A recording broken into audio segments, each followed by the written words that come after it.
माझ्या मम्मीला जाऊन किती वर्ष झाली मला आठवत नाही आणि मला ते लक्षात पण नाही ठेवायचं आहे. आठवतं म्हणजे पितृपक्ष आल्यानंतर तो मला काळा दिवस आठवतो. अयोनोमी आहे म्हणजे सुहासिनी स्त्रियांसाठी जे असतं ना त्यांच्यासाठी आहे.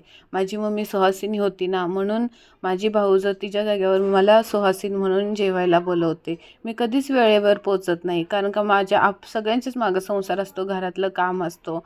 मग दक्षला पटापट घरातली कामं आवरले, दक्षला शाळेत पाठवलं. मला म्हणतो कसा, मी तुझं उशीर होते ना, मी जेवलेलं ताट घासतो. माझं पण बाळ मोठं होत चालले.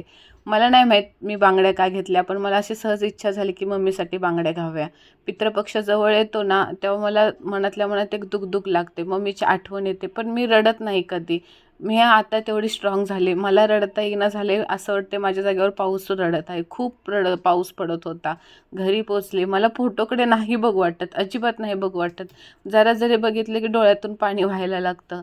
मम्मीला बांगड्या घातल्या. हां, असं वाटलं की ती माझ्या समोरच उभं आहे. थोड्याशा मम्मीच्या आठवणी पुसट होत चाललेल्या आहे. कारण का मी त्यावेळेला 15 वर्षाची होती. माझ्यापेक्षा पण माझा भाऊ लहान होता. ती जर आमच्या आयुष्यात असते ना, आमचं आयुष्य अजून खूप सुंदर असतं. देवाच्या मनात काय होतं काय माहीत.